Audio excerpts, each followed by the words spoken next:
Looking at our world from a theological perspective. This is the Theology Central Podcast, making theology central. Welcome, everyone. It is Tuesday, February the 1st, 2022. It is currently 5:58 p.m. Central Time, and I'm coming to you live from the empty sanctuary of Victory Baptist Church located right here in Ovalo, Texas. Now, we are going to turn our attention once again to the Bible study exercise for this week, but I have a feeling, I have a sense. And whenever a pastor, whenever a preacher, whenever a Christian podcaster gets this sense, it's not a good thing. It's a bad thing. I feel that we have reached that kind of a point in this Bible study exercise series that we've been working on. The book of Genesis is where we have been. And I already knew that a lot of people would look at it and go, well, I already know these stories, I already know these things, and may have a tendency to kind of say, well, I may drop out this week. And I understand that. And then we got into a super important discussion about a passage in 1 Corinthians. I think that should have sparked far more discussion than it did. I don't feel like there was really a lot of discussion. So I'm not going to let that one go. Even though we dealt with it, I'm not done with it. So I don't know, probably Sunday, I'm going to do a full-blown sermon on that passage because I just think it's been so mishandled that we have to discuss it one more time. So I'm not going to let it go. Now, sometimes I'm a little hard-headed, but when I get this feeling that maybe people have dropped out, people are not interested, sometimes I double down because what I've discovered is sometimes when people drop out, they're missing what they need because they're choosing what they want. And that's such an important principle in Bible study. Bible study is not about choosing what you want. It's about what you need. And what you need is every word of Scripture because all of it is profitable for doctrine, for reproof, for instruction in righteousness, that the man of God may be thoroughly furnished unto every good work. It is God's word. But we have a tendency, I know it's very 2022, right? I mean, come on. It's very 2022. You don't have to watch what a network tells you to watch anymore. You just go, I'm going to go to this streaming service and I'm going to go, I'm going to watch that. You can choose what you want. Not only can you choose what you want to watch, you can choose when you want to watch it. You're not bound by anyone's time schedule. You're not bound by anyone's recommendations, and you're not bound by what a network says you're going to be watching this season. You have free choice, right? You can choose whatever you want. Same thing with music. You don't have to listen to what the radio tells you to. You can listen to whatever you want on streaming services. And look, we are influenced by things. So when it comes to the Bible, there's a tendency sometimes to go, well, I'm not interested in that, so I will just skip it. But sometimes we skip what I think we really need. And I just feel like that we've reached that point in this study where I may be losing people, but I'm not gonna stop. I'm gonna double down because I think we're very important. And another reason I think we're, especially this week where we are in the Bible study exercise, we are in a study this week, especially if you look at the Bible study curriculum, where we are dealing with the subject of injustice and justice. And for some weird reason, I feel that many within the church almost like reject those terms. All right, good. I think a lot of people have, when they hear justice or injustice, they immediately think of social justice. They think of, a social justice warrior. They think of all of these negative terms that has been almost hijacked by the culture, right? I think a lot of people just reject because of the culture. And the church will be like, that's that social justice garbage. That's that social justice garbage. And it bothers me. We dealt a little bit with this in our study of The Imitation of Christ by Thomas à Kempis. He had a section or a chapter dealing with justice, and I felt the same thing, that when I got to that chapter, I'm like, okay, this is relevant. This is important. But once again, you can kind of feel the temperature change. You're like, wait a minute, I think I lost a good portion of my audience. And then you look at the numbers, you're like, well, why are Christians like, I'm not going to talk about justice. I just don't care about justice. And it's like, wait, no. This is so important. This is a very important principle. When the culture takes a concept, takes an idea that should very much be something that Christians talk about, and they take it and turn it into something else. They redefine it, they misuse it, they abuse it. It's not the time for the church to say, we don't want to talk about it and we don't want to study it. It's for us to recapture a biblical understanding of those very topics. To me, Christians should celebrate that the world wants to talk about justice. We should celebrate that there are people in the world, even though it just may be something they do on Twitter or social media, that they care about justice and they want to fight for justice and they want to end the injustice in the world. We should celebrate that because we should say, let's talk. Let's talk about what is justice? What is injustice? Who defines what justice is and isn't? What is the solution to the injustices in the world? What is the reason there is so much injustice in the world? Like we could get into just by asking questions, not even having an argument. Because sooner or later, they've got to identify what is just and what isn't just. They got to identify the source by which they make those claims. And then they got to identify the origin for their definition of justice. And then they have to try to identify and explain why there's so much injustice in the world. And then they have to really question, are their methods actually working? And then that can lead them to, a biblical understanding of justice. And, we know who the actual judge is. And, we know the reason why there's so much injustice in the world. To me, it was a golden opportunity handed to the church. But what I have seen over and over in this subject is that Christians don't respond to it biblically or theologically. They respond to it politically. We don't want to respond to it politically. We want to respond to it biblically and theologically. So we're just going to do a little work, not long, this evening, trying to explain what you're supposed to already be working on, and then I'm gonna jump to this subject of justice and injustice and show you where we are in the study this week. But let me just remind you, all right? The first thing I wanted you to do was write down a list of spiritual pitfalls, because if you look at the Bible study curriculum for not only this week, but for the last few weeks and the few weeks to come, every week is about another spiritual pitfall that they identify. They identify the following spiritual pitfalls: betrayal, temptation, injustice, hard times, bitterness, guilt, grudges. Those are the ones that they put down. And so I told you to do something, look up like 3 verses for each one. Temptation, I told you to look up, I think 6, 3 verses about while you're being tempted and how to deal with temptation, and 3 verses about what you do after you've fallen into temptation. But to look up verses for each one of these. Maybe I said 3, maybe I said 5. I can't. It's a number. I always forget numbers, but you can go back and listen. Those are the ones I wanted you to work on. All right. Now, I could turn on the microphone and we could go to betrayal, but we're not going to do that. I could go to and talk about temptation, but we did that last week and even a little bit into this week, and we'll be talking about it more coming up soon. We're going to do some more studies on that subject because I just think there's so much misunderstanding. But I want to focus on injustice and justice, as you can probably already tell with my introduction. That's the subject I think we need to really understand and talk about and think about. All right, so we're going to be talking about that. Now, remember, your memory verses for this week is Genesis 39:21 and Genesis chapter 40, verse 23. They're in the Bible Memory app. Please continue to work on that. But we're going to do a little bit with injustice, and we're going to start by going to an example of an injustice in Genesis chapter 39. Genesis chapter 39. Genesis 39, verse 7. And it came to pass after these things that his master's wife cast her eyes upon Joseph, and she said, "Lie with me." But he refused and said unto his master's wife, "Behold, my master wotteth not what is with me in this house, and he hath committed all that he hath to my hand.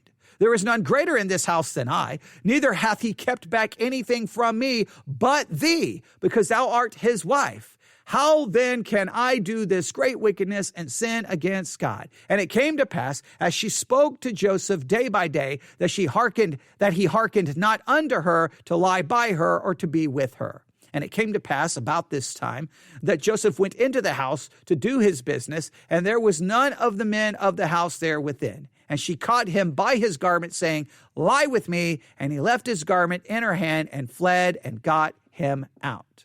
And it came to pass, when she saw that he had left his garment in her hand and was fled forth, that she called unto the men of her house and spake unto him, saying, See, he hath brought in an Hebrew unto us to mock us. He came in unto me to lie with me, and I cried with a loud voice. And it came to pass, when he had heard that I lifted up my voice and cried, that he left his garment with me and fled and got him out.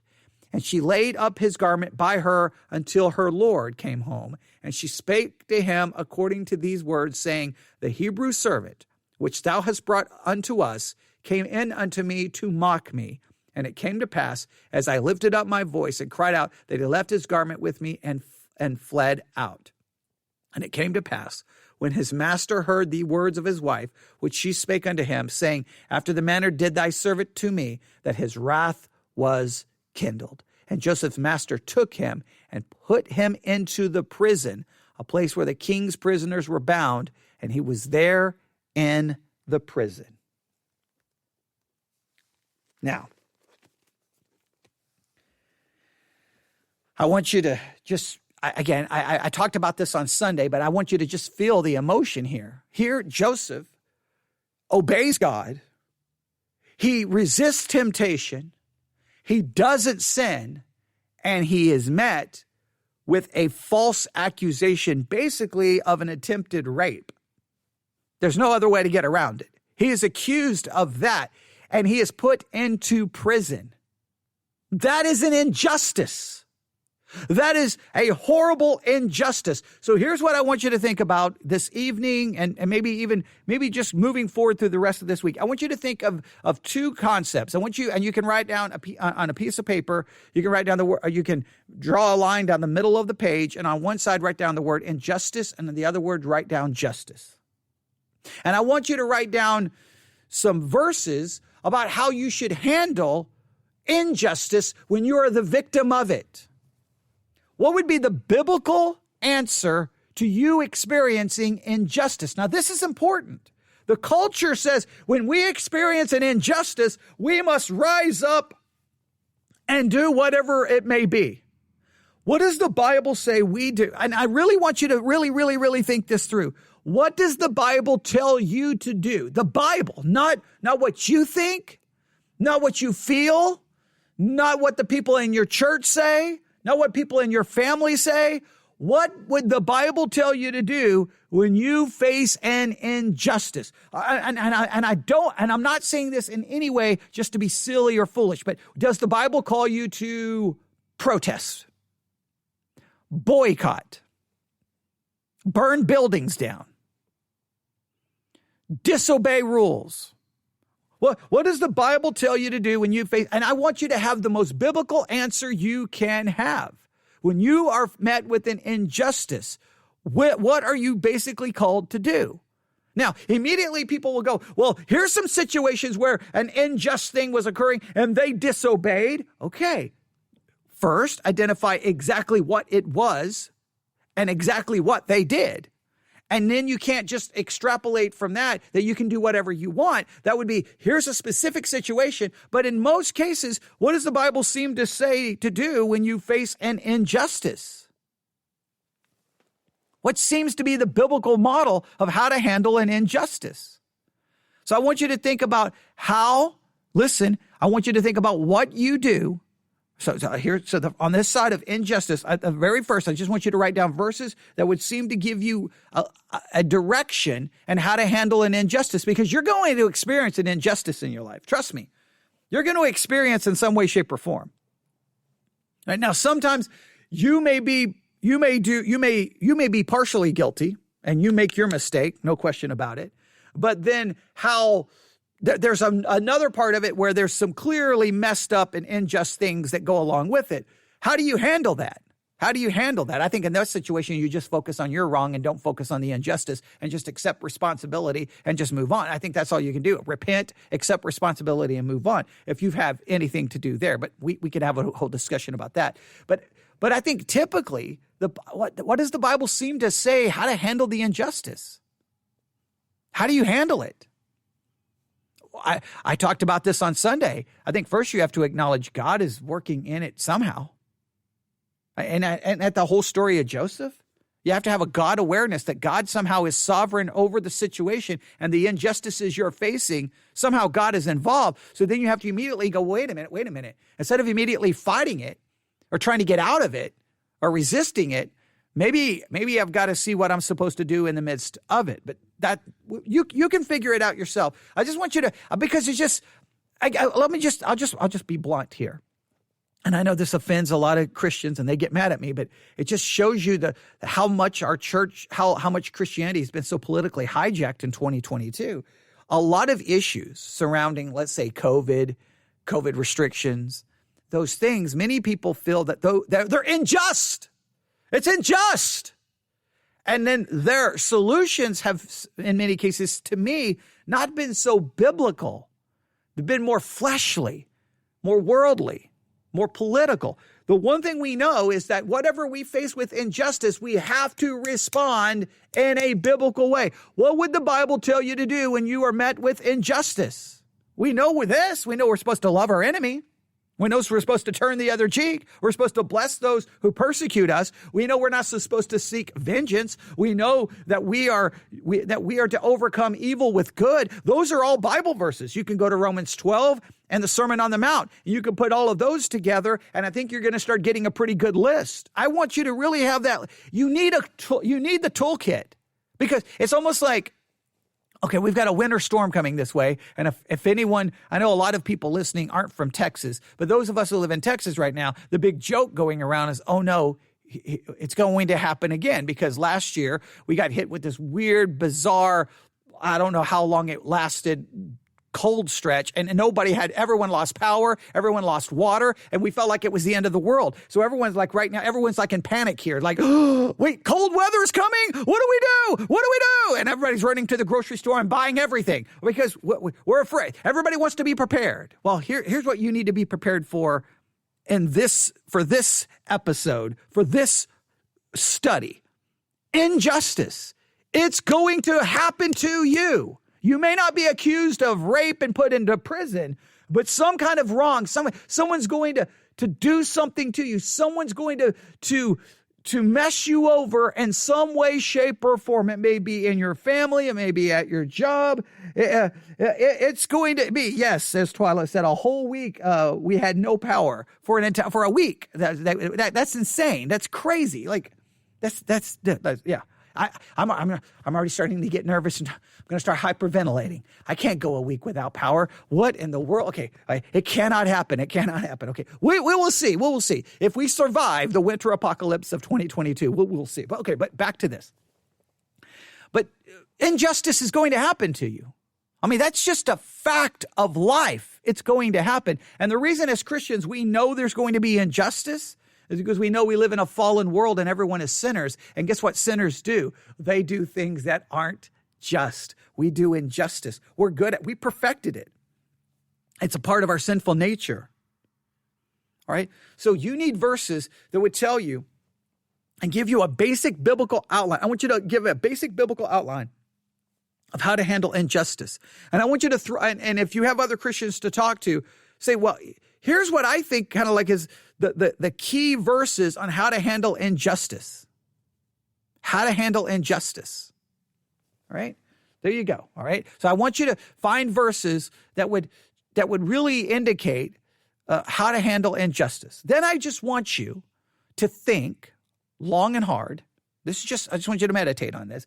You may not be the woman falsely accusing a man of rape like happens right there in Genesis 39. You may not be responsible for someone being in prison because of some false accusation.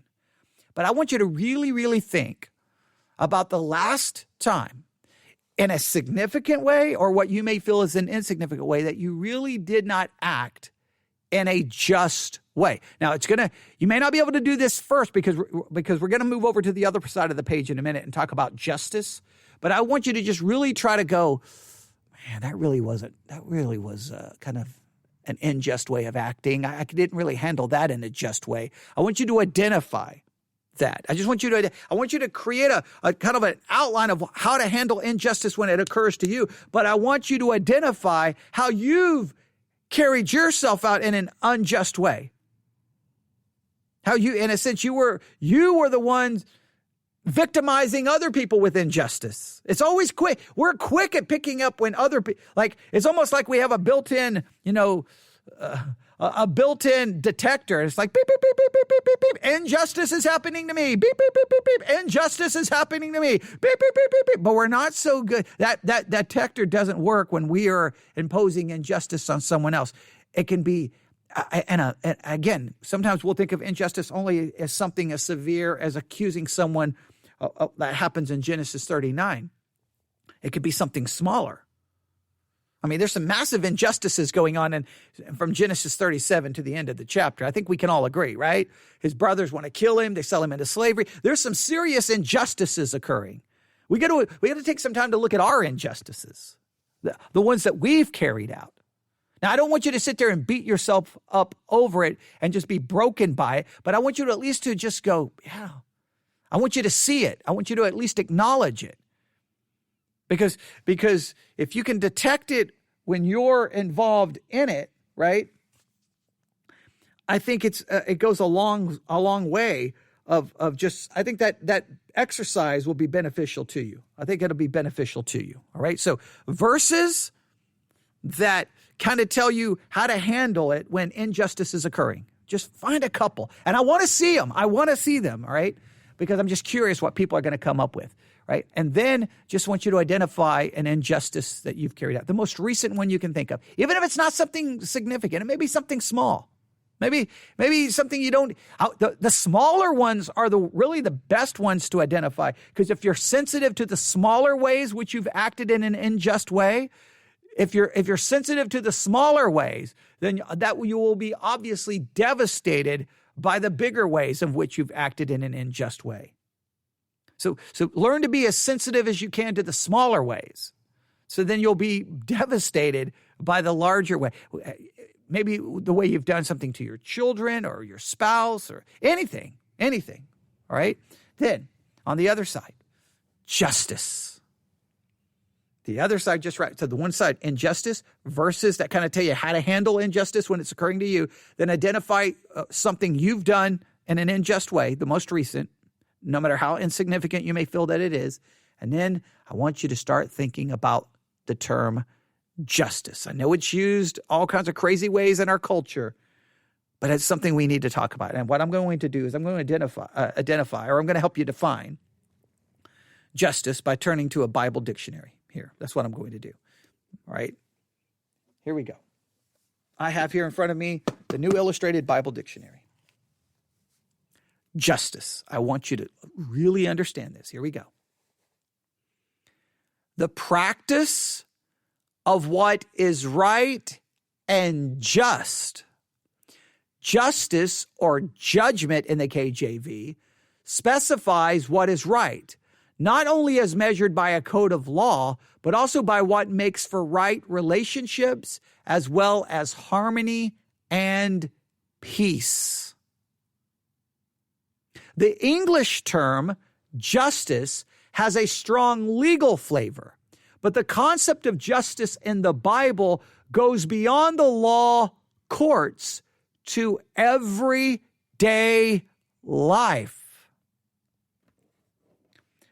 So much of our culture focuses on justice almost in a more cultural way, right? That's not just. And they will point out some things in culture that could be a lack of justice in them. But in many cases, the people who are quick on Twitter to point out the injustice in the culture can't see the injustice or the lack of justice in their everyday life and how they deal maybe with people on social media, how they deal with their family, their friends, strangers.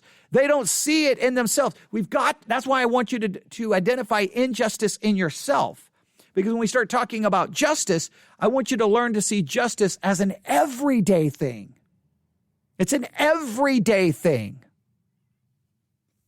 It's not just something for the courts.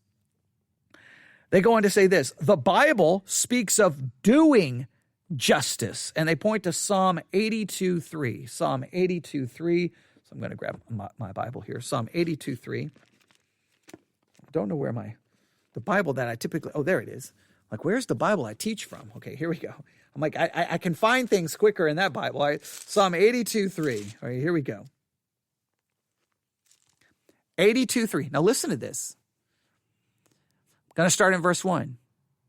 God standeth in the congregation of the mighty. He judgeth among the gods. How long will you judge unjustly and accept the persons of the wicked? Selah. Defend the poor and fatherless. Do justice to the afflicted and needy. Now, we could stop right here and ask ourselves a question. Is that instructions for us, or is that instruction for a judge? Does it have application to us? Please note, justice here is being referred to justice being done for those who are poor, fatherless, afflicted, and needy. Deliver the poor and needy, rid them out of the hand of the wicked. So the idea here is that we seek to do justice to those who are weak, who can't do anything for us, who are desperate. Now, what does that look like? How do we do that? How do we accomplish that? Now, that's a big question. And every Christian has to look into what we can do. How can we do that? So they point to Psalm 82:3. They also point to Proverbs 21:3. Proverbs 21:3, where we read these words. Proverbs 21:3, to do justice and judgment is more acceptable to the Lord than sacrifice. In other words, God is not looking for you just to run around doing religious things. He wants you to do justice and judgment. It's something you're supposed to be doing. It must become an integral part of your life as a Christian. Now, we know we're good when we feel that injustice. Sometimes we ignore the fact that we carry out injustice, but we need to start making the concept of justice an integral part of our life and an integral part of our churches. Now, it bothers me in some cases because now on one hand, I'm thankful for my church in this sense, that even though we're small, this church, well, at the very beginning, we had one issue. And those people left relatively quick because I pretty put my foot down. But in the history of the church, I've always said, look, if there's someone out there who needs something, right? If we can help them, if we can pay an electric bill, if we can pay their rent, we will do what we can. Now, we've been taken advantage of big time by people just trying to get things from us. Sometimes it's a little frustrating because you're like, this is almost how it feels in our church. Oh, visitors are walking in and everybody's looking around. I wonder what they need. And like literally a couple of months ago, maybe it was last year. It was last year at some point, which would be a couple of months ago. But it was, I think, earlier in the year. Someone walked in and they had like a little bag. It may have been even further back. I can't remember. They had a bag. And they walked in. It's like in the middle of preaching. They sit down. Then, of course, after, the service is over, they just kind of sit there. I go up and greet them and like, you're the pastor. And they're like, hey, can you help me? And then they open up the bag and you can tell that in the bag, there's all of these bills in the bag. And they pull one out and say, can you pay this? Well, first of all, you're like, okay, you're in a church in the middle of nowhere, Texas. What do you want me to do right now? I said, I'll write the information down. So I wrote all the information down, took a screenshot of it. Now, there were some major problems. When I went the next day to try to pay the bill, names didn't match up, addresses didn't match up. Something weird was going down. So we didn't actually do anything in that situation and I called the number and everything was just like, this is sketchy. But we get a lot of that. But for the most part, the church has always understood that I'm going to do everything in my power to help people where we can, because I think that's the just and the right thing to do. It's really messed up that people sometimes takes advantage of us. But that's the whole, to me, turning the other cheek and blessing those who would use us and trying to overcome evil with good. I think that's the kind of the biblical model here. But what really frustrates me is that they come to a small church, not the people who mess us over, but the people who really have a need. They come to a little small church in the middle of nowhere where we barely have money. And then I can honestly tell you that the church right down from my house, the church right down the street from where I live in Abilene, and I heard this from people involved in the situation, they spent almost $100,000 just on video cameras for their live streaming. I'm like, they have $100,000 to spend on cameras? And we have people coming to us to pay their electric bill? And we're worried about paying our internet bill. Okay, wait, how does this work? But sometimes it's frustrating that's the way that churches will spend hundreds of thousands of dollars on just the most meaningless things, and they're doing very little to help those who are needy. Now, I know at the same time there's all kinds of messed up situations. It just bothers me that we're called to do justice to those who are in need. Now, yes, there are those who will take advantage over us, and we always have to be smart, not just hand cash and try to just pay a bill. And we have to be smart. That's one of the things we try to do. But sometimes I wish that we had more, that we could help more. I sometimes wish we had more money. But then you have to start asking for money and begging for money, and you don't want to do it. Yeah, it's a catch-22, but it's just the Bible speaks about doing justice to those who are needy, those who are poor. That's the kind of people we're supposed to be trying to do what is right. And I think it's interesting. The Bible talks about doing justice, whereas we speak of getting justice. The Bible talks about you doing justice. We talk about, I deserve justice. We talk about our rights. Getting justice. We talk about the injustices done to us. What about us doing what is just? In other words, in the middle of the pandemic, I didn't hear a lot of churches saying, what would be the just and right thing to do? But they would quickly point out if they felt that injustice was done to them. And they're like, no, we demand justice. You're like, wait. The Bible talks about us doing just, but we were more worried about getting justice. I know people can say, that's that liberal, it's not about being liberal. It's about being biblical. Right? It's very much a very important point here. Doing justice is to maintain what is right or to set things right. Justice is done when honorable relations are maintained between husbands and wives, parents and children, employees and employers and employees, government and citizens, and human beings and God. Justice refers to neighborliness, if I can say the word, and spirit and action. Kings, rulers, and those in power are to be instruments of justice, as exemplified by David and Josiah. The prophet Micah declared, he has shown you, O man, what is good. What does the Lord require of you but to do justly, to love mercy, and to walk humbly with your God? Micah 6:8. The book of Isaiah described God's suffering servant as a description, describes God's suffering servant, a description best fulfilled in Jesus as one whose task as ruler will be to bring justice to the nations. Isaiah 42, 1-4. The prophets of the Old Testament were champions of social justice. Oh, no, you can't say that. During those days, justice was often perverted through bribery and favoritism and partiality. Deuteronomy 1:17, Proverbs 17:23. But God's rewards comes to those who practice justice in all their dealings with others. And the words of the prophet Amos, let justice run down like water and righteousness like a mighty stream. Amos 5:24.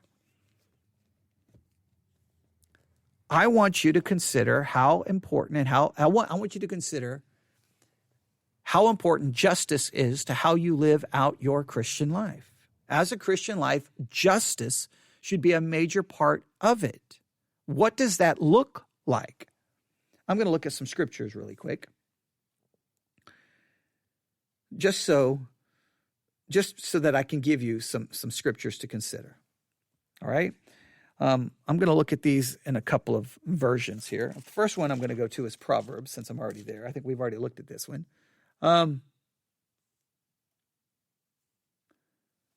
Let's see here. Let's see, verse 15.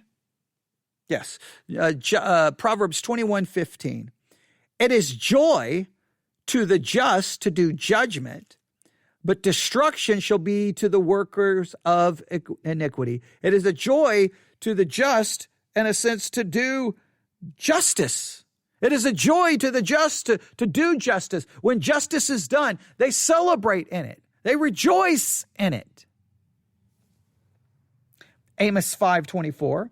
But let justice roll down like waters and righteousness like an ever-flowing stream, which we've just read in the Bible dictionary. And of course, we would have to look at context. By no means am I saying rip these out of context. And then Isaiah chapter 1, that one really jumped out at me. Because if you look at Isaiah chapter 1, I think we're going to see that God is a little upset here, right? Look at what he says here. Isaiah chapter 1, let's start in verse, where do we want to start here?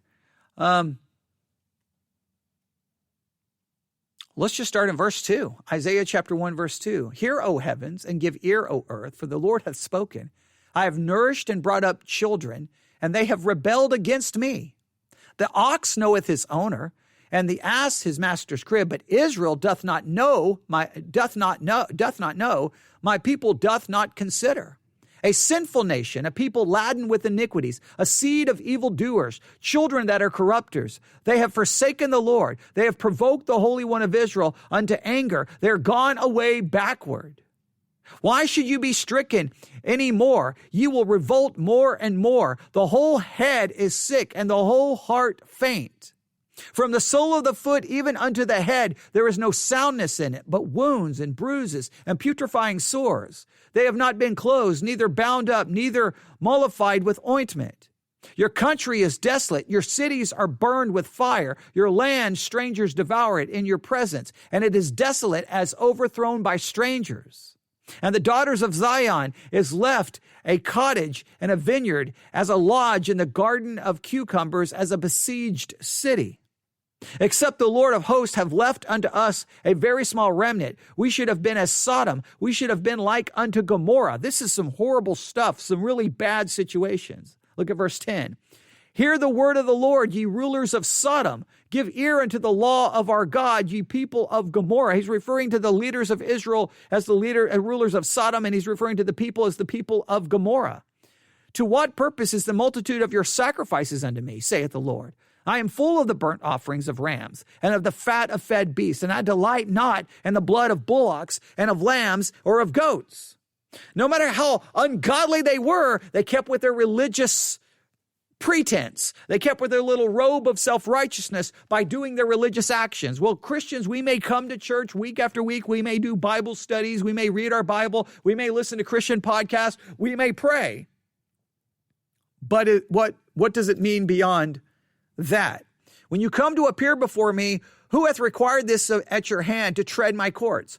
Bring no more vain oblations. Incense is an abomination unto me. The new moons and Sabbaths, the calling of assemblies, I cannot away with. It is iniquity, even the solemn meeting. Basically, he's like, I'm tired of your church services. I'm sick of your religious worship. I'm sick of your church services. Just stop it. It's meaningless. It's useless. Just stop it.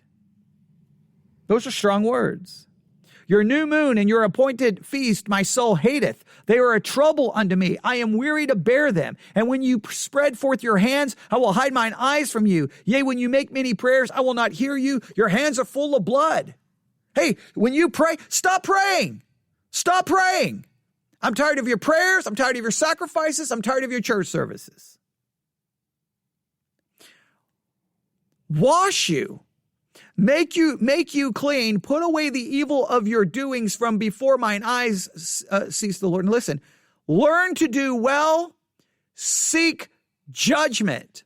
relieve the oppressed, judge the fatherless, plead for the widow. Another translation states it this way: learn to do good, seek justice, correct oppression, bring justice to the fatherless, plead the widow's cause. They were going to have a church service, but they weren't doing justice or seeking justice in their own lives and in the lives of other people. They were worried about what they wanted to do. They were worried about what God could do for them. They weren't worried about living out in a just way in regards to other people.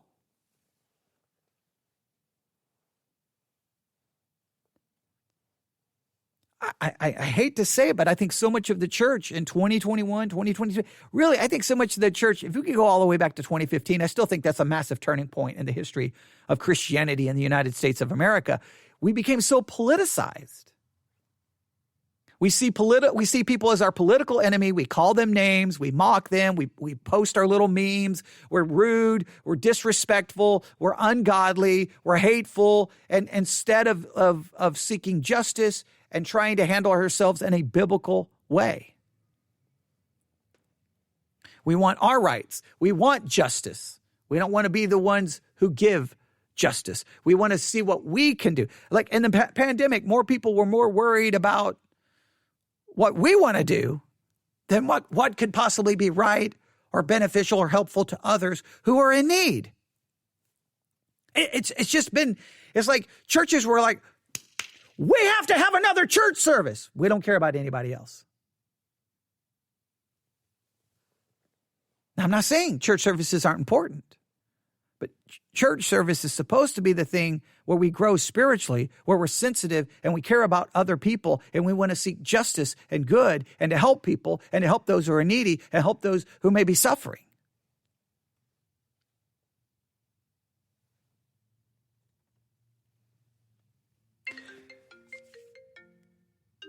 I'm getting a phone call in the middle of a live broadcast. I always love that. All right.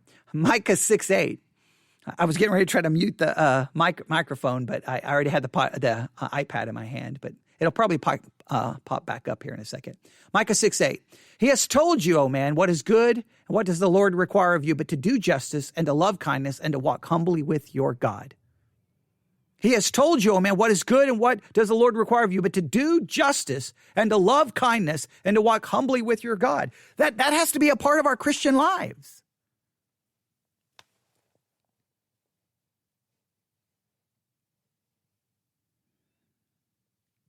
Psalm 106:3, blessed are they who observe justice, who do righteous at all times.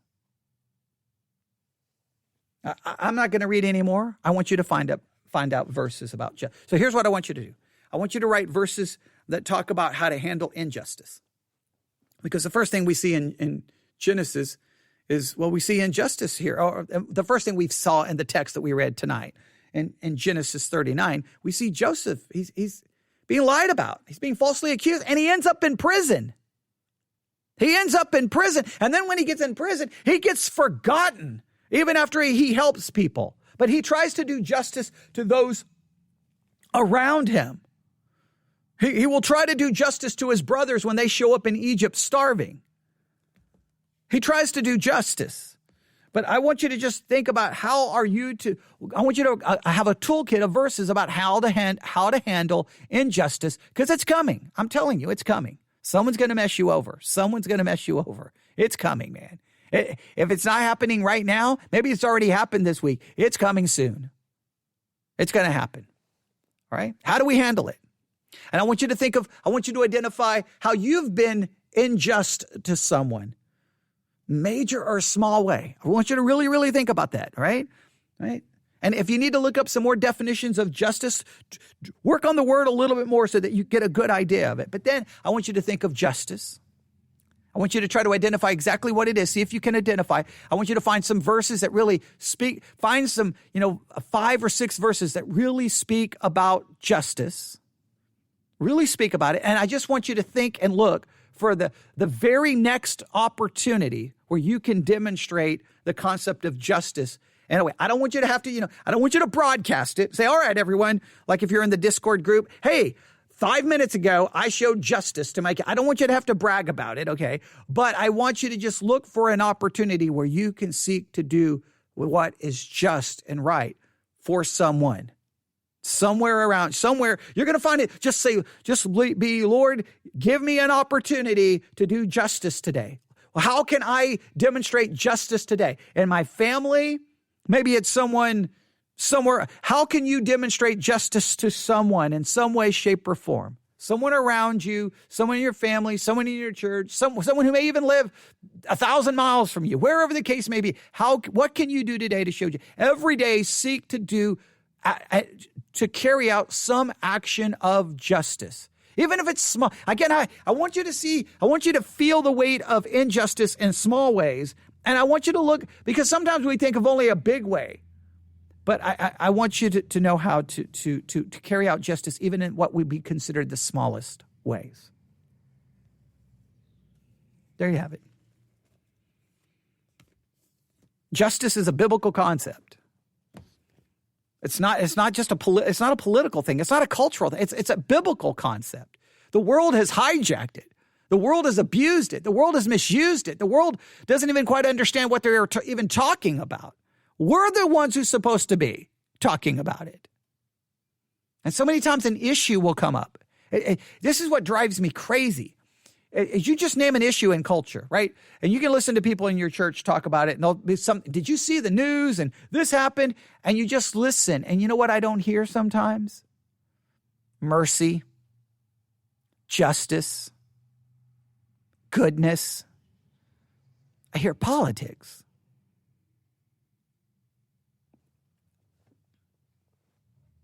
And when I hear politics, I know one, that as a pastor, I failed. I didn't do my job. And two, I know those Christians have failed in their own spiritual life because they allowed themselves to be hijacked politically.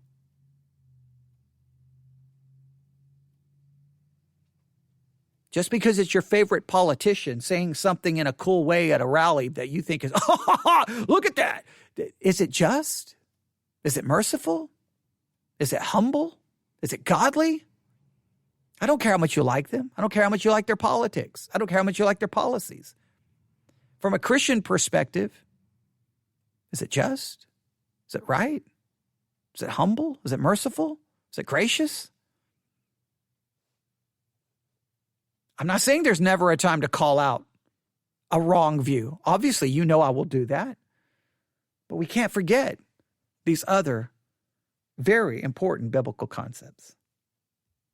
All right, I'm going to stop right there. I just feel like we should stop right there.